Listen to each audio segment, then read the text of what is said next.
नमः। जपाकुसुमसङ्काशं काश्यपेयं महाद्युतिं तमोरि सर्वपापघ्नं प्रणतोऽस्मि दिवाकरम्।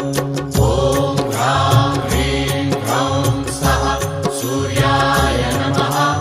ॐ ह्रां ह्रीं ह्रौं सः सूर्याय नमः।